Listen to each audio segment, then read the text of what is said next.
Shakespeare's drama Julius Caesar, Act 3 Introduction, Take 1. William Shakespeare is the best British writer of all times. His wrote are tragedies, comedies, and histories. His works consist of some 39 plays, 154 sonnets, and many others. His plays have been translated into every major living language and are performed more often than those of any other playwright.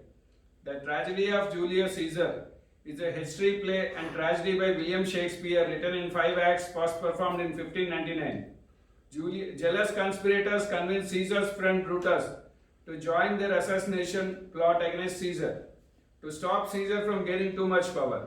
Act 3. Julius Caesar was stabbed to death 23 times, ending both his reign and his life as he fell bleeding onto Senate floor at the feet of a statue of Pompey in Rome, Italy. As Brutus gives the final blow, Caesar utters the famous phrase, "You too, Brutus."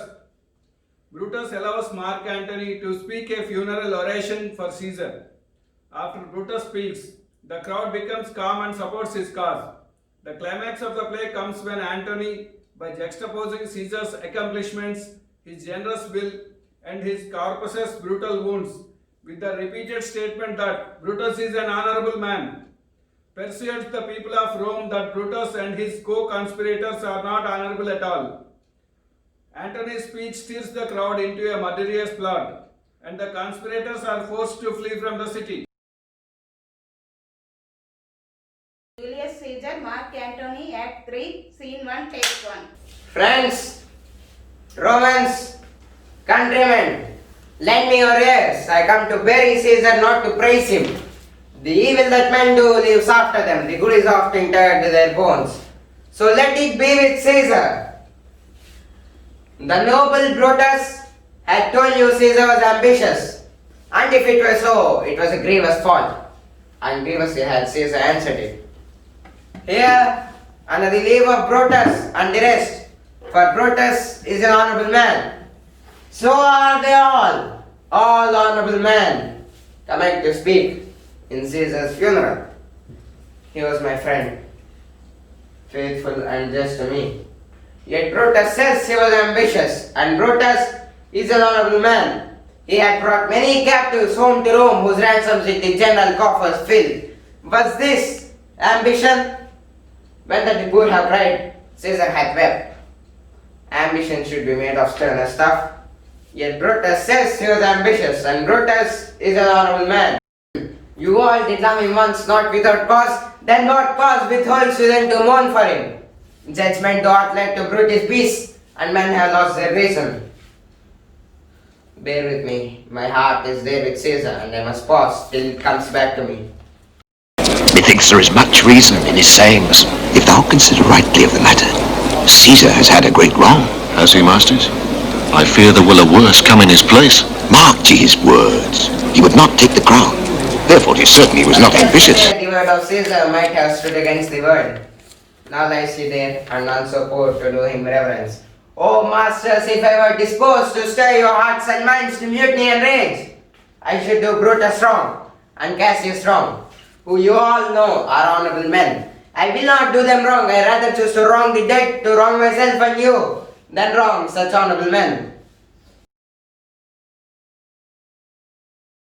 But here is a parchment with the seal of Caesar. I found it in his closet. It is his will. Let but the commons hear this testament, which, pardon me, I do not mean to read. They would go and kiss dead Caesar's wounds and dip their napkin in his sacred blood. Yea, beg a hair of him for memory, dying mention it within their wills.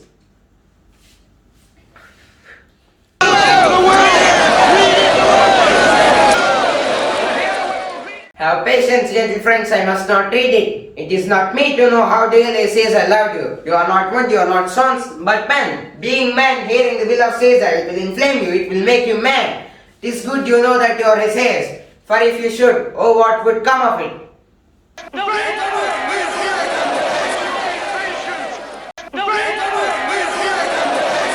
Will you be patient? Will you stay a while? I have shot myself to tell you of it. I fear I'll wrong those honorable men whose daggers have stabbed Caesar. I do fear it. Traitors on the board!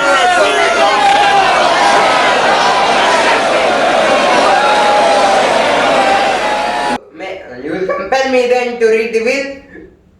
Then make a ring about the corpse of Caesar, and let me show you him that paid the will. Shall I descend? Will you give me leave?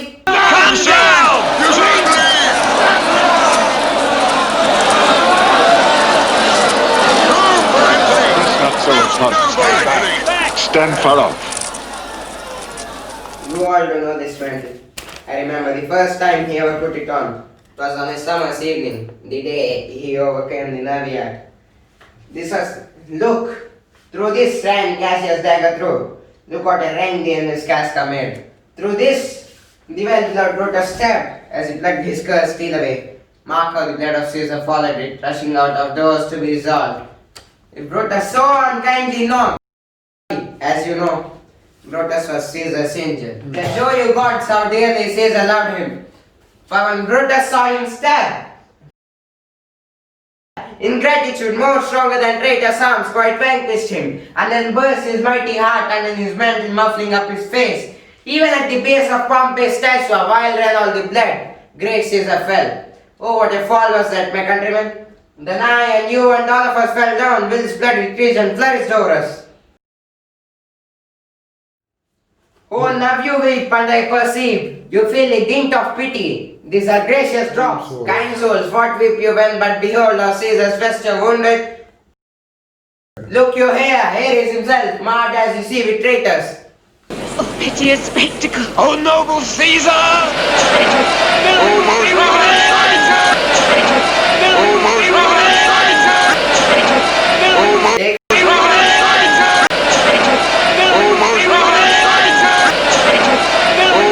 Good friends, sweet friends, let me not stir you up to such a sudden of mutiny. They that have done this deed are honorable. What private griefs they have, alas, I know not. What made them do it? They are wise and honorable and will no doubt answer you with 3 reasons. I come not, friends, to steal away your hearts. I am no orator as Brutus is, but as you know me all, a plain blunt man who loves his friend, and that they know full well of the game that they leave for the public to speak of him. For I have neither the wit, nor worth, nor utterance, nor action, nor power of speech to stir men's blood. I only speak right on. I speak which you yourself do know. Show you sweet Caesar's wounds, poor dumb mouths, bid you speak for me. But were I Brutus Anthony, there were an Anthony who would ruffle up your mouth and put a tongue in every wound of Caesar, which will make the stones of Rome to rise and mutiny.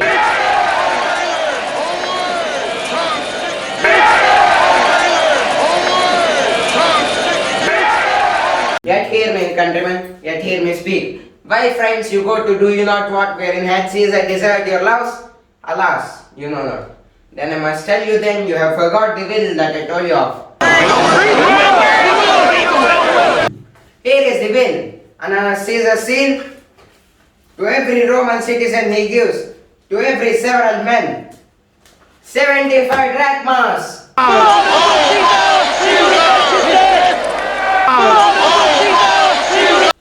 Moreover, he had left you all of his works, his private arbors and new plants and orchards. He had left them you unto heirs forever, common pleasures to walk abroad and recreate yourself. Here was a Caesar, when comes such another.